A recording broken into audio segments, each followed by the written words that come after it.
అనుదిన బైబుల్ ఆదికాండం 37వ అధ్యాయం. యాకోబు తన తండ్రి పరదేశవాసిగా నుండిన కానాను దేశములో నివసించెను. యాకోబు వంశావళి ఇది. యోసేపు 10 ఏళ్ల వాడై తన సహోదరులతో కూడా మందను మేపుచుండెను. అతడు చిన్నవాడై తన తండ్రి భార్య అయిన బిల్హా కుమారుల యొద్దను జిల్ఫా కుమారుల యొద్దను ఉండెను. అప్పుడు యోసేపు వారి చెడుతనమును గూర్చిన సమాచారము వారి తండ్రి యొద్దకు తెచ్చుచుండువాడు. మరియు యోసేపు ఇశ్రాయేలు వృద్ధాప్యమందు పుట్టిన కుమారుడు గనుక తన కుమారులందరికంటే ఎక్కువగా అతన్ని ప్రేమించి అతని కొరకు విచిత్రమైన నిలువుటంగి కుట్టించెను. అతని సహోదరులు తమ తండ్రి అతన్ని తమ అందరికంటే ఎక్కువగా ప్రేమించుట చూచినప్పుడు వారు అతని మీద పగపెట్టి అతన్ని క్షేమ సమాచారమైనను అడగలేకపోయేరి. యోసేపు ఒక కలకని తన సహోదరులతో అది తెలియచెప్పగా వారు అతని మీద మరి పగపట్టిరి. అతడు వారిని చూచి, నేను కన్న ఈ కలను మీరు దయచేసి వినుడి. అదేమనగా, మనము చేనులో పనలు కట్టుచుంటిమి. నా పన లేచి నిల్చుండగా మీ పనలు నా పనను చుట్టుకొని నా పనకు సాష్టాంగపడినని చెప్పాను. అందుకు అతని సహోదరులు, నీవు నిశ్చయముగా మమ్ము నేలెదవా, మా మీద నీవు అధికారు వగుదువా అని అతనితో చెప్పి అతని కళ్ళను బట్టి అతని మాటలను బట్టి అతని మీద మరింత పగబట్టిరి. అతడు ఇంకొక కలకని తన సహోదరులకు తెలియజేసి, ఇదిగో నేను మరి ఒక కలకంటిని, అందులో సూర్యచంద్రులను 11 నక్షత్రములను నాకు సాష్టాంగపడినని చెప్పాను. అతడు తన తండ్రితోనూ తన సహోదరులతోనూ అది తెలియజెప్పినప్పుడు అతని తండ్రి అతనితో, నీవు కనిన ఈ కల ఏమిటి? నేను నీ తల్లియు నీ సహోదరులు నిశ్చయముగా వచ్చి నీకు సాష్టాంగపడుదుమా అని అతన్ని గద్దించెను. అతని సహోదరులు అతని యందు అసూయపడిరి. అయితే అతని తండ్రి ఆ మాట జ్ఞాపకం ఉంచుకొనెను. అతని సహోదరులు షెకెములో తమ తండ్రి మందను మేపుటకు వెళ్ళిరి. అప్పుడు ఇశ్రాయేలు యోసేపును చూచి, నీ సహోదరులు షెకెములో మంద మేపుచున్నారు, నిన్ను వారి యొద్దకు పంపెదను రమ్మన్నప్పుడు అతడు మంచిదని అతనితో చెప్పెను. అప్పుడు అతడు, నీవు వెళ్ళి నీ సహోదరుల క్షేమమును మంద క్షేమమును తెలుసుకొని నాకు వర్తమానము తెమ్మని అతనితో చెప్పి హెబ్రోను లోయలో నుండి అతన్ని పంపెను. అతడు షెకెమునకు వచ్చెను.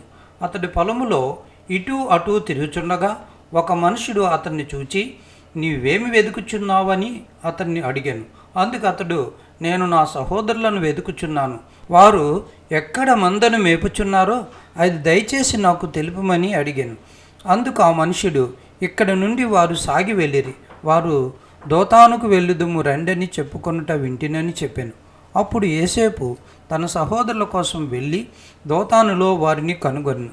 అతడు దగ్గరకు రాకమునుపు వారు దూరము నుండి అతన్ని చూచి అతన్ని చంపుటకు దురాలోచన చేసిరి.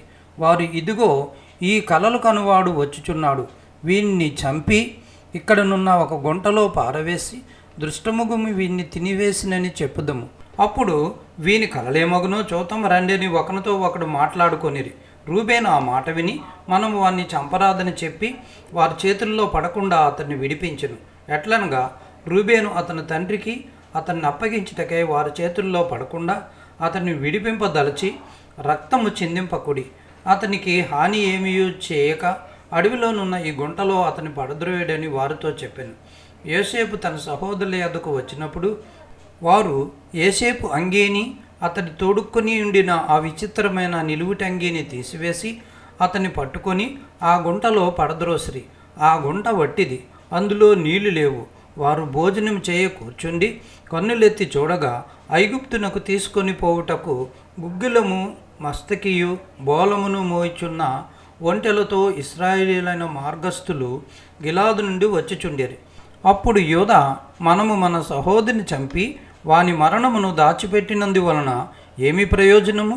ఈ ఇశ్రాయేలీలకు వానిని అమ్మివేయదము రండి, వాడు మన సహోదరుడు, మన రక్త సంబంధి కదా, వానికి హాని ఏమీ చేయరాదని తన సహోదరులతో చెప్పెను. అందుకు అతని సహోదరులు సమ్మతించిరి. మిద్యానీయులైన వర్తకులు ఆ మీదుగా వెళ్ళుచుండగా వారు ఆ గుంటలో నుండి యోసేపుని పైకి తీసి ఆ ఇశ్రాయేలులకు 20 తులముల వెండికి అతన్ని అమ్మివేసిరి. వారు యోసేపును ఐగుప్తునకు తీసుకొని పోయిరి. రూబేను ఆ గుంటకు తిరిగి వచ్చినప్పుడు యోసేపు గుంటలో లేకపోగా అతడు తన బట్టలు చింపుకొని తన సహోదరుల యొద్దకు తిరిగి వెళ్ళి, చిన్నవాడు లేడే? అయ్యో, నేను ఎక్కడికి పోదుననగా వారు యోసేపు అంగీని తీసుకొని ఒక మేకపిల్లను చంపి దాని రక్తంలో ఆ అంగీ ముంచి ఆ విచిత్రమైన నిలువిటంగీని పంపగా, వారు తండ్రి యొద్దకు దాన్ని తెచ్చి, ఇది మాకు దొరికెను, ఇది నీ కుమారుని అంగీ అవునో కాదో గుర్తుపట్టుమని చెప్పిరి. అతడు దాన్ని గుర్తుపట్టి, ఈ అంగి నా కుమారునిదే, దుష్టమృగము వానిని తినివేశెను, యోసేపు నిశ్చయముగా చేల్చబడినను. యాకోబు తన బట్టలు చింపుకొని తన నడుమున గోనెబట్ట కట్టుకొని అనేక దినములు తన కుమారు నిమిత్తము అంగలార్పుచుండగా, అతని కుమారులందరూ అతని కుమార్తెలందరూ అతన్ని ఓదార్చుటకు యత్నము చేసిరి.